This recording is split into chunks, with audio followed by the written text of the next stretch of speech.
que estás conmigo, ¿por qué no oras por mí?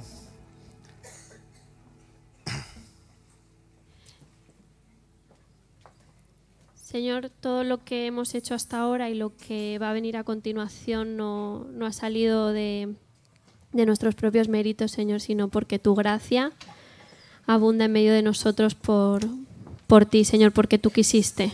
Te quiero pedir por la palabra que va a traer en esta mañana Mariano, Señor, para que lo que tú has puesto en su corazón, para lo que tú has ido trabajando con él, Señor, realmente dé fruto para tu pueblo y para tu iglesia, Señor, que sea bendición, Señor, y que nos vayamos con la libertad de decir que no somos esclavos, de que tú hiciste un trabajo enorme, un sacrificio de muerte, pero para llevarlo a la vida, Señor, y regalarnos esa vida en abundancia.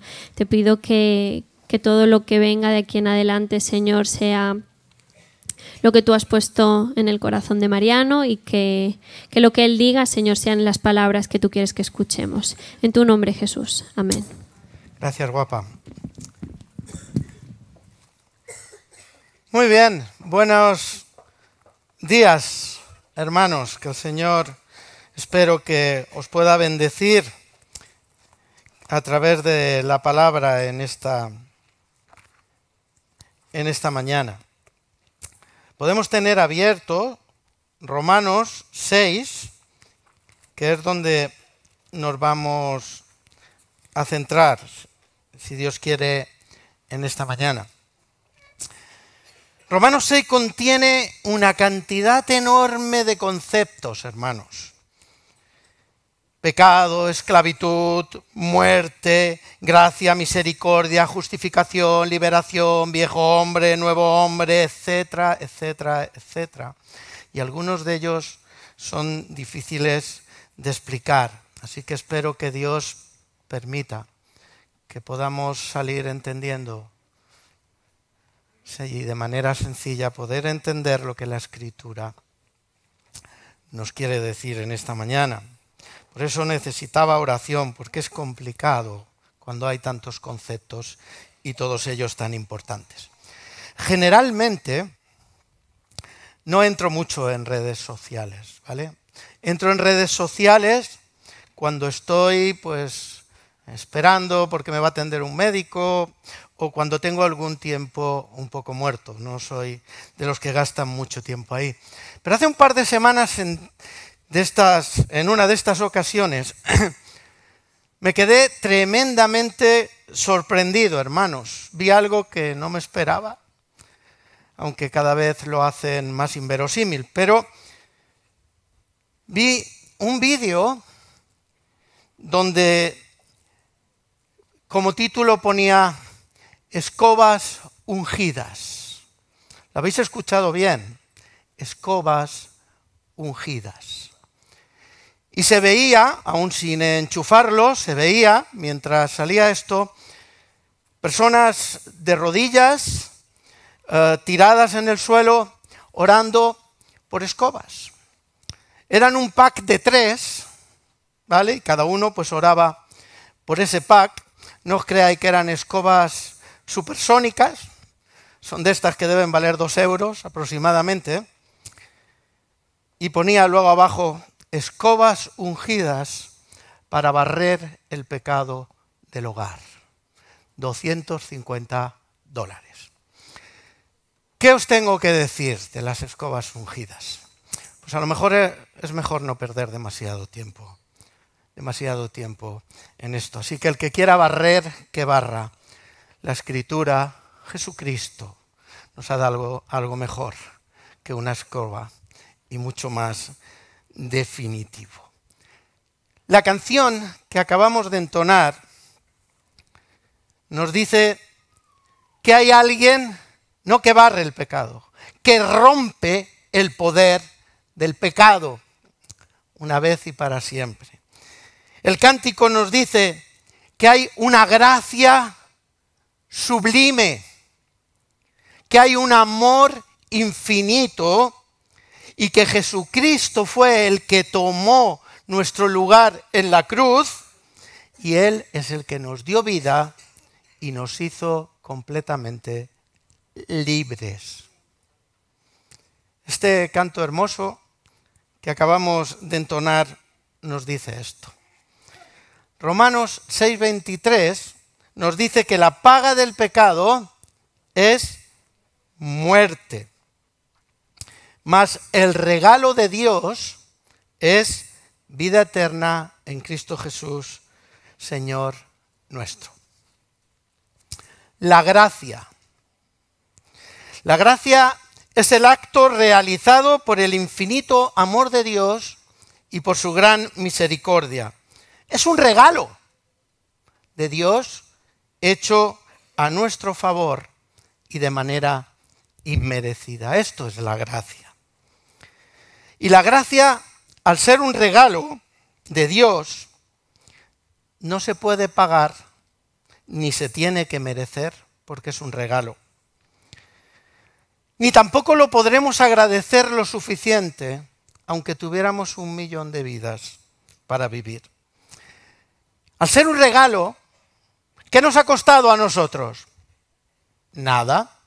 Los regalos no cuestan nada. Pero ¿tiene un precio la gracia, hermanos? ¿Cuál es el precio de la gracia? Nos dice la Escritura, por ir a una de ellas, porque toda la Escritura habla de eso, gran parte de ella. Nos dice Filipenses 2 que Jesucristo, aunque era Dios, renunció a ser a Dios, renunció a sus privilegios divinos y dice que adoptó forma de siervo, se hizo hombre, murió en una cruz humillado, como mueren los criminales. Allí en la misma cruz, por llevar nuestro pecado, fue abandonado por Dios, como se nos dijo hace unas semanas, por primera y única vez en toda la eternidad. Sufrió lo indecible y murió en nuestro lugar sin merecerlo, sin la menor duda. Ahí pagó un alto precio, muy alto precio por darnos esta gracia. La gracia no fue precisamente barata y por esta razón, hermanos, no podemos ni devaluarla ni rebajarla. Y lo podemos hacer dependiendo de nuestras actitudes y comportamientos ante la gracia. Devaluamos la gracia, hermanos, y la hacemos barata cuando vivimos vidas centrados en nosotros, en nuestros planes y deseos, y no en los de Dios. La estamos devaluando, porque costó mucho. Devaluamos la gracia y la hacemos barata cuando nos hacemos tolerantes con el pecado y aceptamos vivir conductas que no nos corresponden conforme a nuestras nuevas naturalezas. Devaluamos la gracia y la hacemos barata cuando no deseamos cambiar nuestra pecaminosidad por la santidad de Dios. Devaluamos la gracia y la hacemos barata cuando no estamos dispuestos a renunciar a la esclavitud del pecado para ponernos al servicio de la justicia. Devaluamos la gracia y la hacemos barata cuando no estamos dispuestos a ser transformados. Pierde el sentido la gracia, la abaratamos. En definitiva, devaluamos la gracia y la hacemos barata cuando no respondemos a ella con la dedicación de nuestras vidas. Me gustaría que esta parte pudiera quedar clara. La proposición que nos hace la Escritura en esta mañana es una invitación a usar nuestra libertad para rendir nuestras vidas a Dios. Y el título de la enseñanza de hoy es No soy un esclavo. ¿Puedes entenderlo? ¿Puedes decir conmigo, hermano? No soy un esclavo. Tú no eres un esclavo del pecado, por supuesto estoy hablando. No soy un esclavo del pecado. Tú no eres un esclavo del pecado. Somos libres del pecado. ¿Lo puedes creer? ¿Sí? El texto principal en el que vamos a meditar hoy y donde se encuentra el versículo principal, se encuentra en Romanos 6, 18. Nos dice lo siguiente: libertados del pecado, vinisteis a ser siervos de la justicia. Y lo vamos a hacer enfocados en 2 puntos, ¿no? Vamos a meditar sobre este texto. En Romanos 5, del 12 al 21, que es el capítulo que precede, que se nos ha leído ya, encontramos el contexto que introduce el capítulo 6, ¿no? El contexto que nos va a ayudar a entender Romanos 6, que es donde nos vamos a centrar. Capítulo 5 nos dice que el pecado ya existía, ya existía y que la gente ya pecaba desde Adán. Pero que Dios no lo tomaba en cuenta ese pecado, no lo tomaba en cuenta como pecado, porque aún en ese tiempo no existía ninguna ley para violar, nos está diciendo el capítulo 5. El pecado de Adán trajo la muerte y el reinado del pecado, y por lo tanto nos llevó a la condenación. Esto es lo que nos dice el texto anterior de Adán. Pero dice también el texto que a pesar de todo eso, aún fue más grande, hermano, atiende, aún fue más grande la gracia maravillosa e inmerecida de Dios, el regalo de su perdón que nos vino a través de Jesucristo como un regalo inmerecido. Así que, como a través de Adán el pecado reinó sobre todos y nos llevó a la muerte, ahora, en este momento, dice, ahora reina en cambio la maravillosa gracia de Dios a través de Jesucristo, la cual nos puso en una relación correcta con Dios. Excelente como nos prepara para Romanos 6. Nos dice Romanos 6, el texto principal, libertados del pecado. Aquí podemos y encontramos el primer punto principal. No soy un esclavo del pecado porque he sido liberado. Versículos 1 y 2 del capítulo 6. Voy a leer en la Nueva Traducción Viviente, ¿vale? Ahora bien, sabiendo todo esto que hablamos ahora de la gracia de Adán, de Jesucristo, sabiendo todo esto de la gracia, sabiendo todo esto, ¿deberíamos seguir pecando para que Dios nos muestre más y más gracia? Pregunta. Y antes de que te lo plantees, contesta inmediatamente, por supuesto que no. Hemos muerto al pecado y ya no es posible seguir viviendo en él. Nos dice este texto, en este primer punto, hermanos, que es inconcebible, que es contradictoria la idea de que un creyente pueda vivir en el pecado del cual ha sido libertado por la muerte y la gracia de Cristo. Es inconcebible, no es posible, nos está diciendo este texto.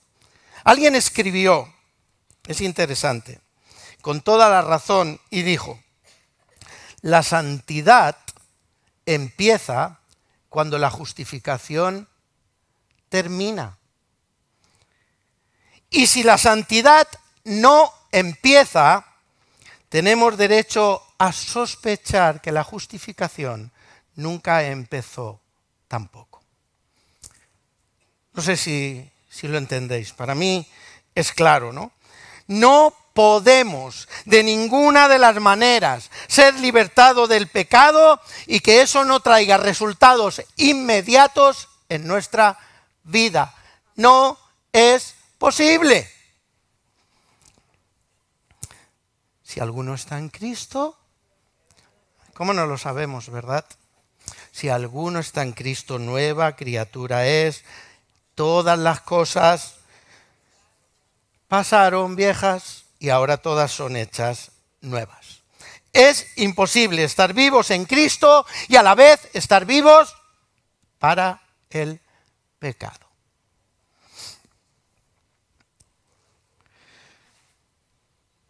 ¿Podemos cometer pecados?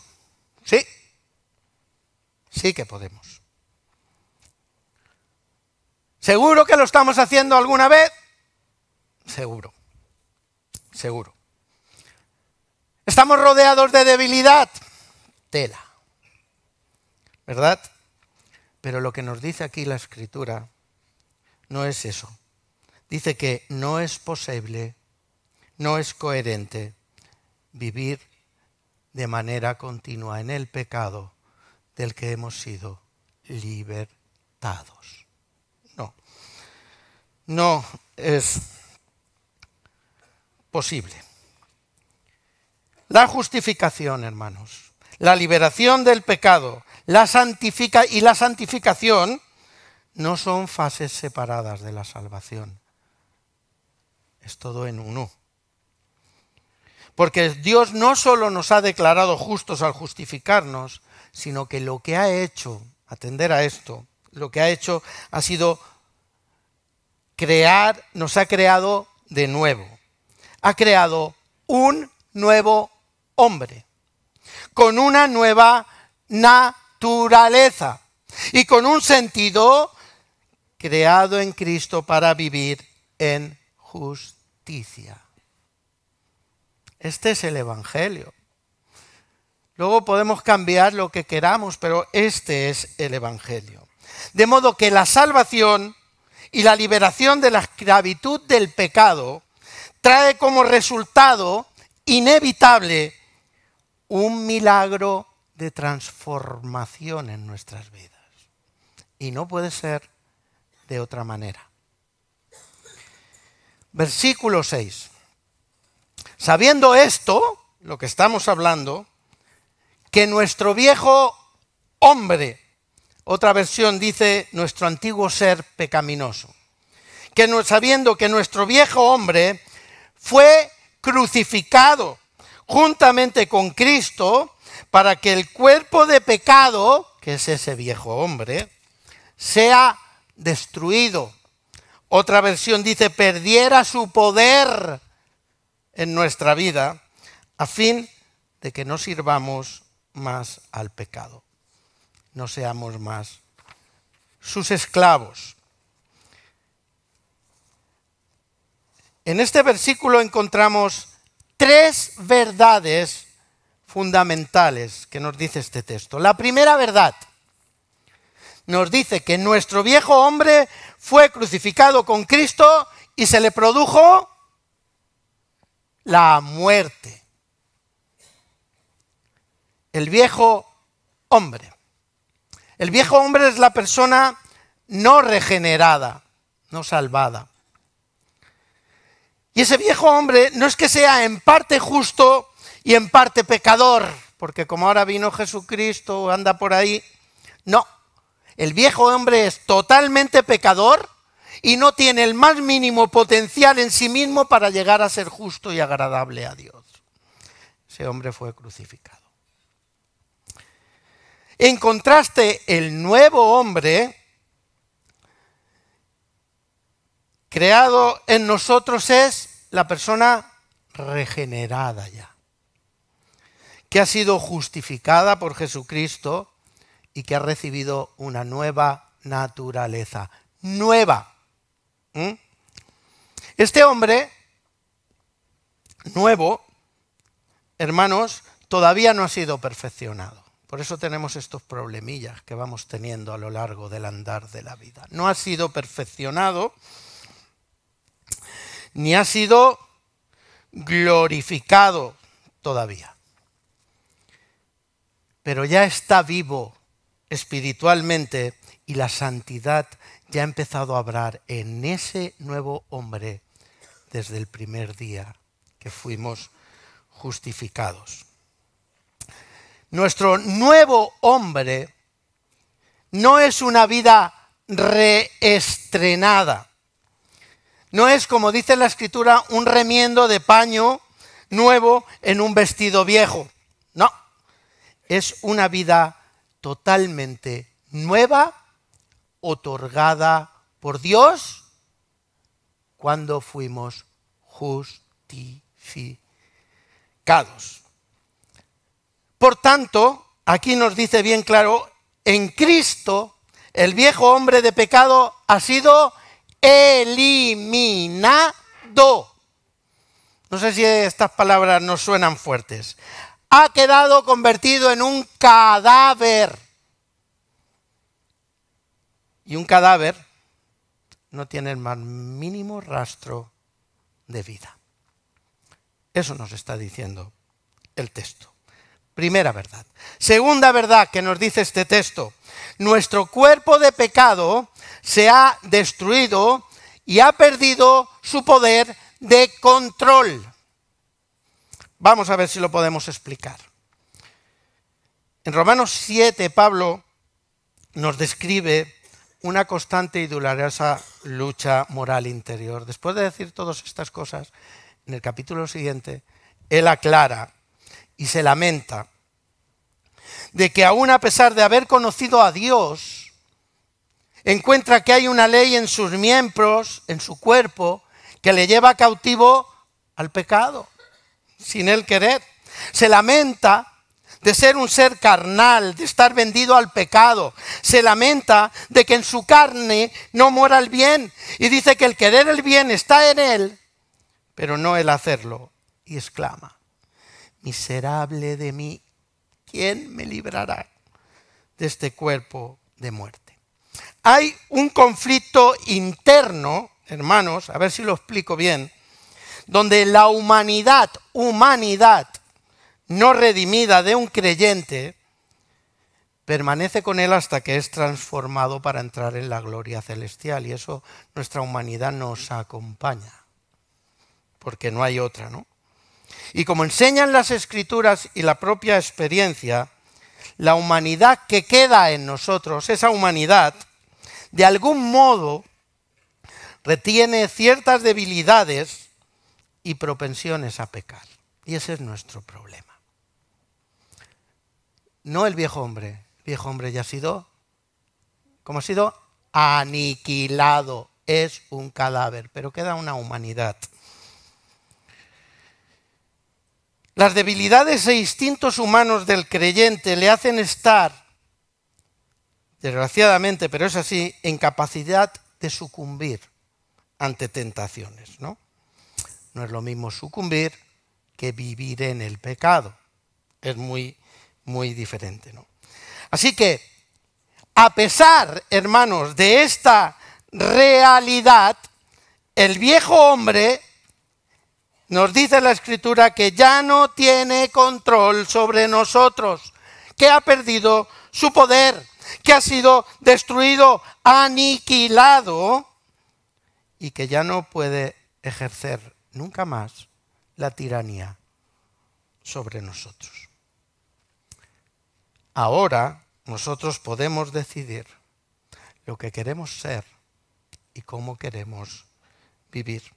Ahora es cuando se puede uno responder, rendir su vida a Dios, y lo puede hacer, porque ha sido liberado del pecado. Tercera verdad acerca de esta vieja y nueva naturaleza de la que habla este versículo. La tercera verdad es: no sirvamos más al pecado.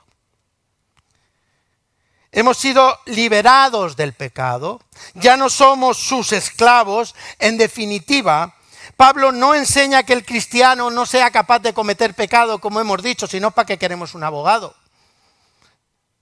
Dios nos puso a Jesucristo como abogado, porque podemos en algún momento.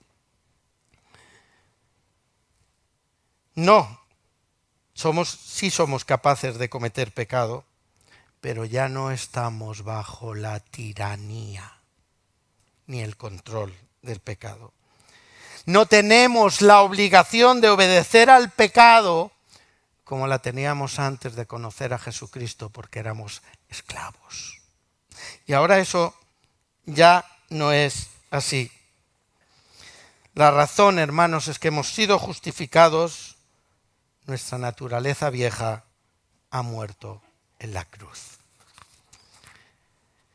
La vida vieja ha muerto. Perdonadme si lo repito muchas veces, es para ver si nos queda aquí. También me lo he repetido a mí. La vida vieja ha muerto. Lo que caracterizaba la vida vieja ha muerto también. La esclavitud del pecado ha desaparecido. Somos libres para siempre todos los que hemos sido justificados. Versículo 13.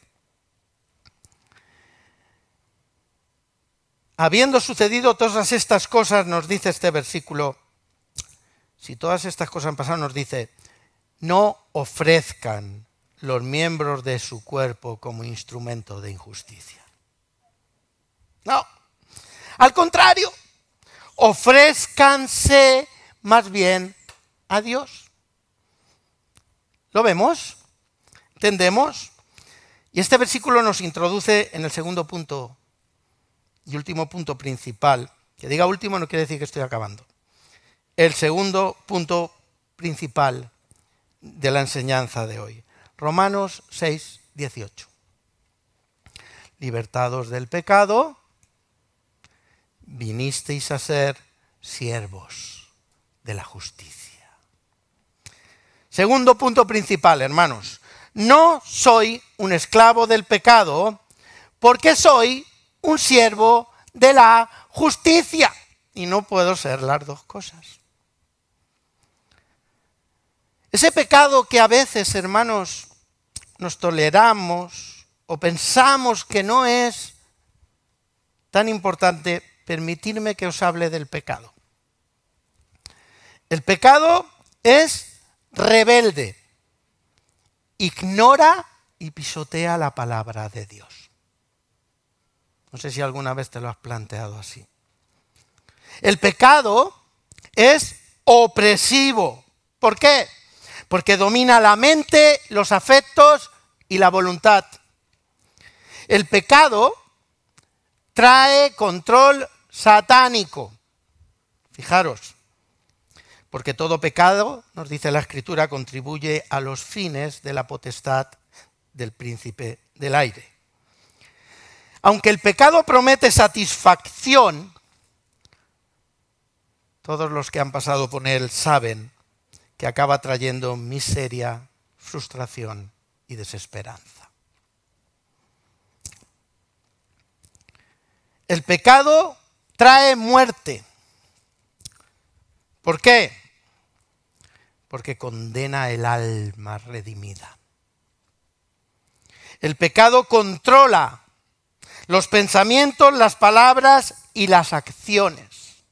El pecado es una realidad terrible, devastadora de vidas, condenadora de almas que reside en el corazón.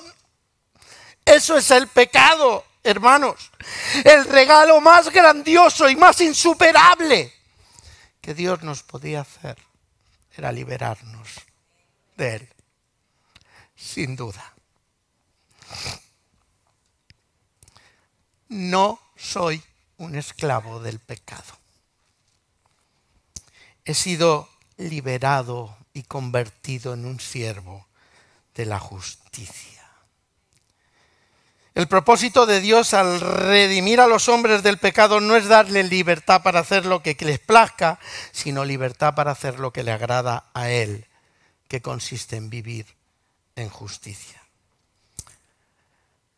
Vamos a ver, si ahora soy un siervo de la justicia porque he sido liberado del pecado,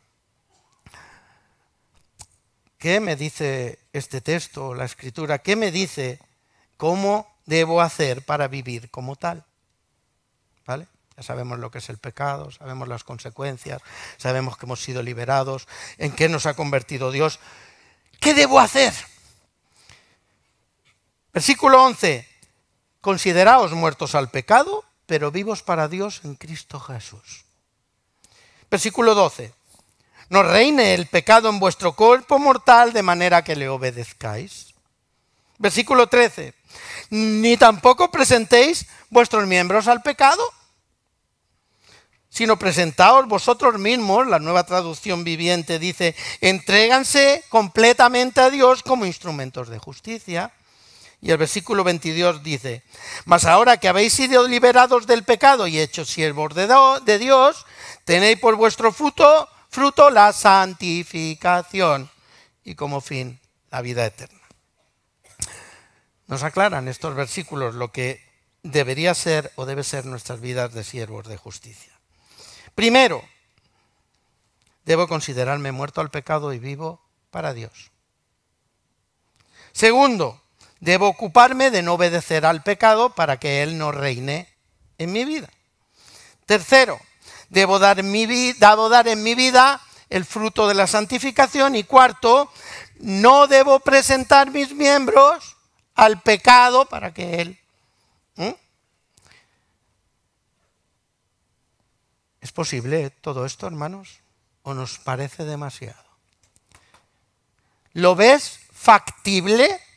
¿Es posible? Nos dice el versículo 13 que esta transformación es posible si nos presentamos a nosotros mismos, o como dice la Escritura, si nos presentamos, nos entregamos completamente a Dios. Es posible. Pablo en Romanos 12, del 1 al 2, que si queréis lo podéis abrir, explica perfectamente y con detalle lo que significa entregarse. Lo que aquí menciona, lo explica de manera más detallada en Romanos 12, del 1 al 2. Y dice, así que hermanos, os ruego por las misericordias de Dios que entreguéis vuestros cuerpos en sacrificio vivo, santo, agradable a Dios, que es la verdadera forma de adorarle, o culto racional. No os conforméis a este siglo, sino transformaos por medio de la renovación de vuestro entendimiento, para que comprobéis cuál sea la buena voluntad de Dios, agradable y perfecta. Vamos a intentar explicar esto. Os ruego por las misericordias de Dios. Permitidme un paréntesis. En unas conferencias, una mujer joven, llorando y bastante afligida, se le acercó al conferenciante y le dijo, no estoy viviendo la vida cristiana que debiera. Estoy frustrada. No tengo una vida espiritual fructífera y no siento que haya logrado nada en mi vida. Cada día lucho con los asuntos más simples, intentando obedecer a Dios, pero me encuentro en una derrota constante. Necesito ayuda, no sé qué más puedo hacer. El conferenciante le preguntó, ¿qué procedimiento ha seguido usted misma para resolver estos problemas? Y ella contestó, bueno, he intentado todo lo que sabía y he hecho todo lo que he podido. He asistido a diferentes iglesias. He buscado toda clase de experiencias espirituales extraordinarias. He tratado de obtener todas las cosas que pueda de Dios, pero no estoy satisfecha. Sigo viviendo de manera miserable, incoherente, y Dios no se está agradando de mí y no quiero seguir así. ¿Qué puedo hacer? Conferenciante le contestó: la clave de la vida espiritual, de la satisfacción y de la felicidad del creyente, no consiste en tratar de obtener todo lo que podamos de Dios, sino en darle a Dios todo lo que somos y tenemos. Fijaros en el contraste. Existen miles de personas en la actualidad, incluyendo cristianos genuinos, que asisten en masa a diferentes iglesias. No digo que sea malo. Que van de retiros, es genial. Conferencias, seminarios, eso es buenísimo. Pero van en busca de múltiples beneficios personales a nivel práctico, emocional, espiritual. Cristianos que tienen la esperanza de recibir más y más de Dios, de ser cada día más bendecidos personalmente, y eso es lícito y eso es genial, pero luego lo entenderemos, y quieren ser cada vez más felices en sus vidas, hermanos, cuando en realidad lo que necesitan es entregarse completamente a Dios. No se trata de qué más podemos recibir de Dios. Os ruego por las misericordias de Dios que entreguéis vuestro cuerpo, vuestra mente y vuestra voluntad a Dios. Hermanos, ya no podemos obtener más de Dios de lo que nos ha dado. Piénsalo. Tenemos todas las misericordias de Dios a nuestra disposición y rodeando la vida, que se han reflejado en su poder de salvación y en su gran bondad hacia nosotros. Todo eso ya lo tenemos. Las misericordias de Dios nos han traído el perdón y la justificación de nuestros pecados. Las misericordias de Dios nos han librado del pecado y de la muerte. Las misericordias de Dios nos han hecho hijos. Las misericordias de Dios nos han dado el Espíritu Santo para que pueda vivir en nuestras vidas y ayudarnos. Las misericordias de Dios han derramado ya sobre nuestras vidas amor y gracia. Nos han dado la vida eterna. Las misericordias de Dios ya nos han dado la paz, la esperanza, la fe. Las misericordias de Dios ya nos han convertido en linaje escogido, en pueblo santo, en reyes, en sacerdotes, en herederos. Y para concluir todo esto, ya nos dice la Escritura que las misericordias de Dios nos han bendecido con toda bendición espiritual. Hermanos, las misericordias de Dios deberían bastarnos y motivarnos para entregarle nuestro ser, porque ya las tenemos todas, todo lo que necesitamos. ¿Que Dios sigue bendiciendo nuestras vidas cada día? Por supuesto. Pero en el sentido real, profundo y eterno, hermanos, ya no podemos obtener más de Dios de lo que ya poseemos, porque nos lo ha dado todo, incluso a su Hijo, Jesucristo. Así que el gozo, la bendición, la satisfacción que tantos estamos luchando o luchan, viene cuando le rendimos al Señor, hermanos, nuestras vidas viene. De hecho, ya nos dice la Escritura que ¿quién es el más bienaventurado, hermanos? ¿Quién es el más aventurado? Bienaventurado, el feliz. El que da es más que el que recibe. realmente, ¿qué estoy queriendo decir con todo esto? Que realmente, hermanos, de lo que se trata es del primer y más grande mandamiento. Amarás al Señor tu Dios con todo tu corazón, con toda tu alma, con toda tu mente y con todas tus fuerzas. El enfoque crucial no está tanto en lo que podamos recibir de Dios, sino más bien en lo que debemos darle, porque nuestro llamado supremo es servir al Señor con todo nuestro ser. Espero que pueda quedar claro. Se trata de ofrecer a Dios nuestras almas. Ya lo hemos hecho. La mayoría de los que estamos aquí ya lo hemos hecho. Pero también necesitamos ofrecerle nuestros cuerpos, nuestras mentes y nuestras voluntades. Romanos 12:1. Os ruego por las misericordias de Dios que presentéis o entreguéis vuestros cuerpos en sacrificio vivo, etc. Nuestro cuerpo, hermanos, debe ser entregado a Dios. Entregado, rendido, dado. Usa la palabra que quieras. Nuestras almas pertenecen a Dios. Dios ya ha recibido el hombre interior. También quiere el exterior, dentro del cual habita este hombre interior. Nuestros cuerpos abarcan, hermanos, no solo nuestro cuerpo, nuestro ser físico, sino también los malos deseos de nuestra mente, nuestras emociones y nuestras voluntades. Nuestro cuerpo de carne sigue siendo el centro, hermanos, de todos los deseos pecaminosos, emocionales y dudas espirituales.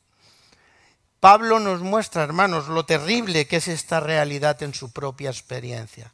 ¿Os acordáis de aquel texto? Golpeo mi cuerpo, porque lo tengo que poner en servidumbre, hermanos. Golpeo mi cuerpo y lo pongo en servidumbre. Aún el gran apóstol tenía que realizar grandes y continuos esfuerzos para controlar su parte humana y pecaminosa, que de manera persistente buscaba gobernar y corromper su vida. Hermanos, Dios no puede obrar en nosotros si no es a través de nuestros cuerpos. No soy un esclavo del pecado, soy un siervo de la justicia. Si nuestros cuerpos están bajo el control de Dios, realmente se convertirán en instrumentos de justicia.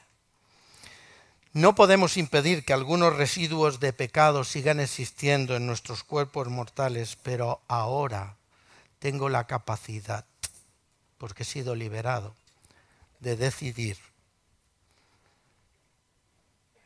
y poder rendirle mi cuerpo al Señor.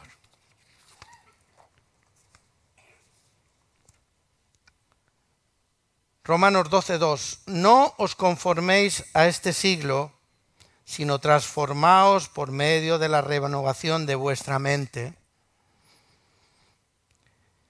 La mente debe ser dada a Dios.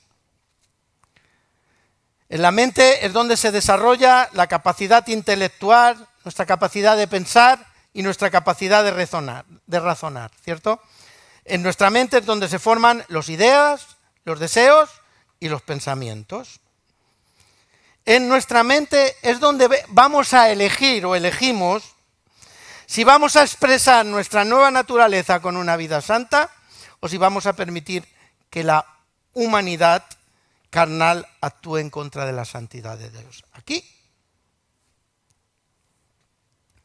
No os conforméis, dice la Escritura, que quiere decir no consintáis o no consintamos que nuestras expresiones externas no reflejen lo que Dios ha hecho en este hombre interior. No dejéis, no os conforméis a que esto suceda. Hermanos, el entendimiento transformado y renovado es aquella mente que está saturada por completo de la palabra de Dios y que es controlada por ella. Una mente así solo se puede conseguir, hermanos, cuando ha sido dada a Dios, cuando la hemos entregado y la hemos rendido a su voluntad. Romanos 12:2, para que comprobéis cuál sea la voluntad de Dios agradable y perfecta. Aquí en este texto viene implícito que la voluntad también debe ser dada a Dios. Este es el último elemento de presentarnos a nosotros mismos. Ofrecerle nuestras voluntades. Y esto conlleva, hermanos, que permitamos que el Espíritu Santo, mediante su palabra, conforme nuestras voluntades a la voluntad de Dios. Entregar nuestra voluntad, hermanos, es poner el máximo de nuestra energía. Ahí pintamos nosotros bastante. De nuestro ánimo y de nuestra decisión hasta conseguir que nuestras voluntades deseen hacer aquello que Dios tiene en su voluntad. No sé si me he explicado, pero que sí, ¿no? Una voluntad entregada es la que consigue que seamos capaces de poner a un lado nuestros planes y deseos y que seamos capaces de aceptar con confianza los planes de Dios para nuestras vidas a pesar del costo, porque costar cuesta.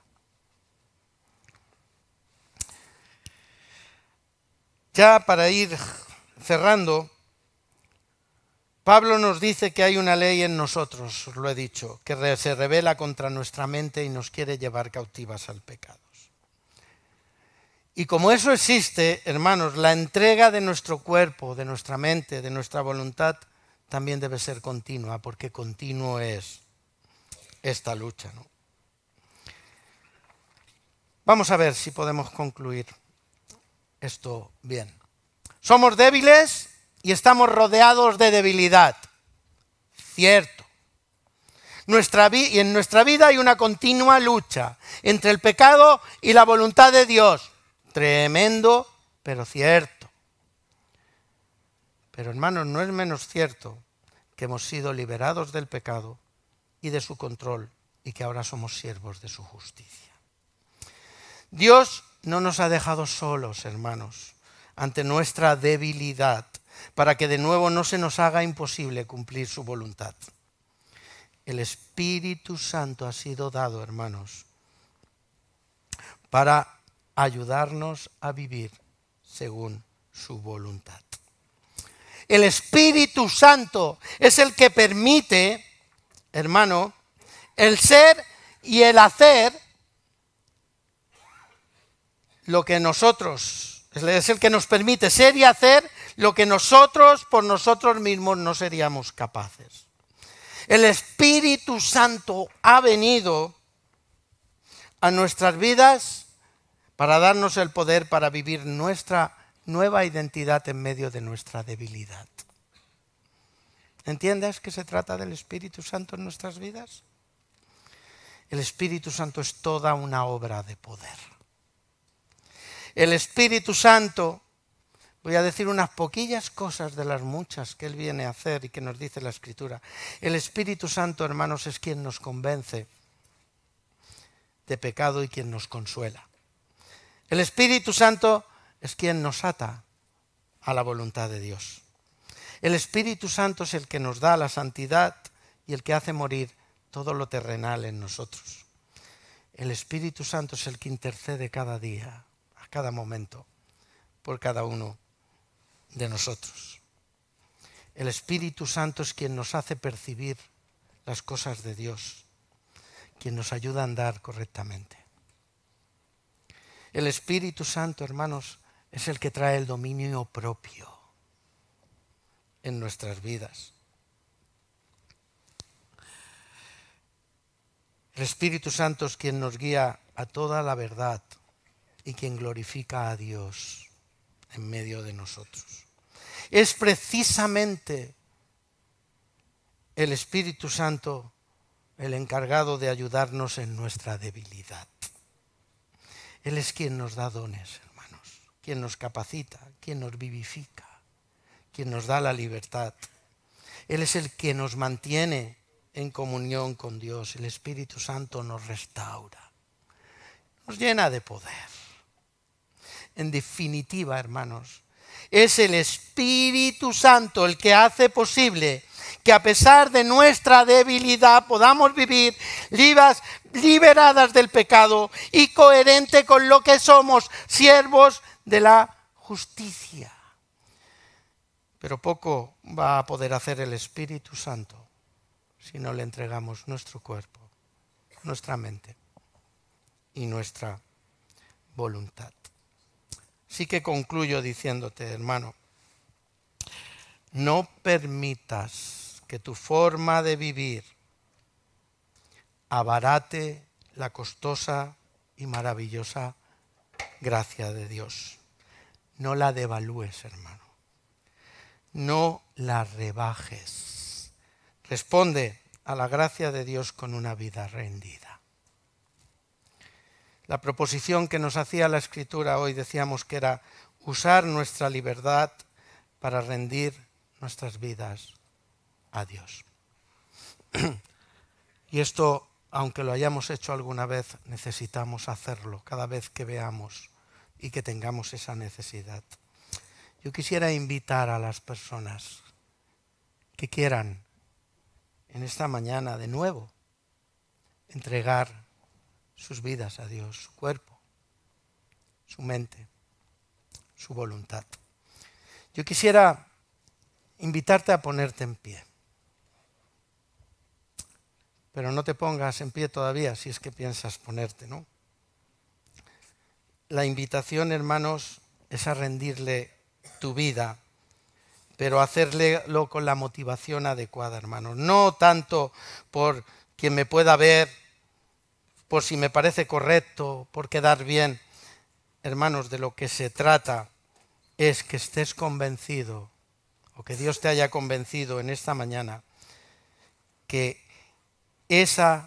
la entrega de la vida, es la única respuesta válida y coherente cuando uno ha vivido las misericordias de Dios, no por ningún otro motivo.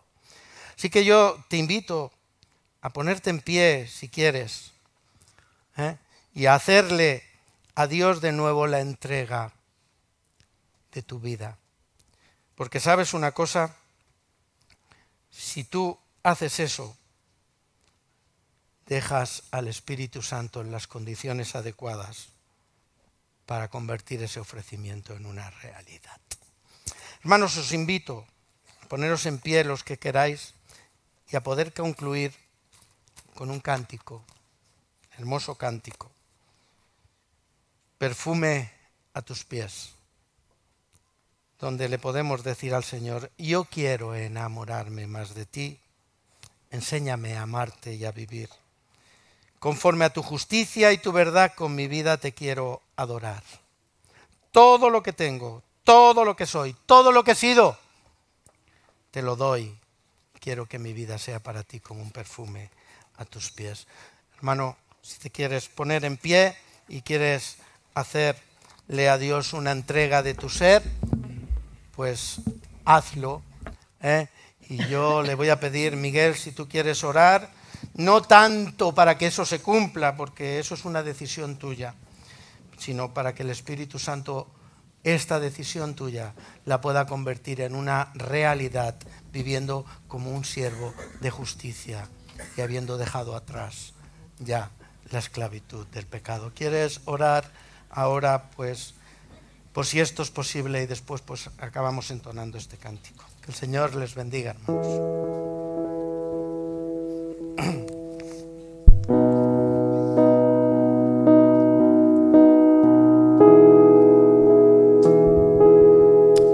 Dios eterno, tú en esta mañana has hablado a nuestro corazón. Tú has deseado que vivamos en libertad y que seamos libres del pecado.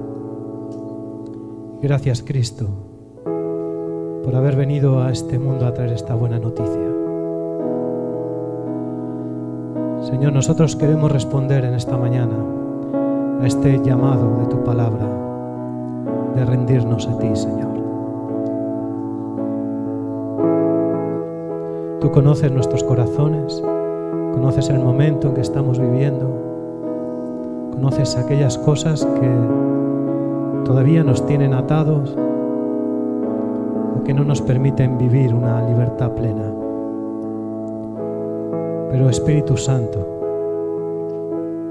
revélanosla en esta mañana.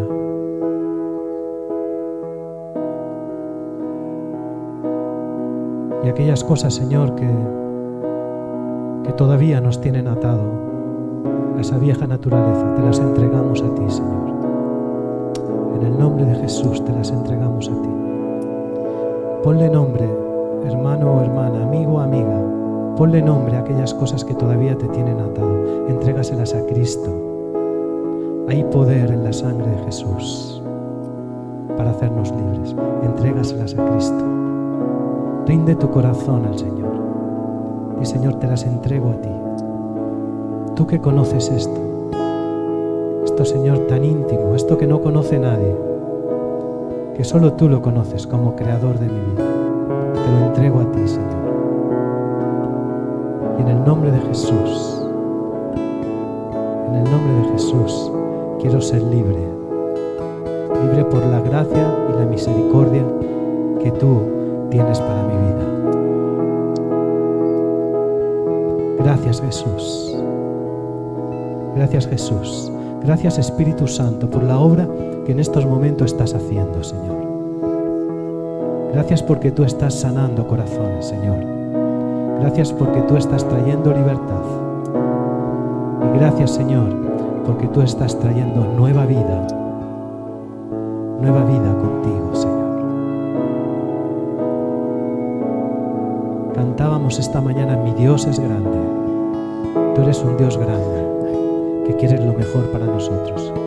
Y gracias porque tu palabra nos ha retado y ha tocado nuestro corazón. Por eso, Señor, nos rendimos a ti. En el nombre de Jesús.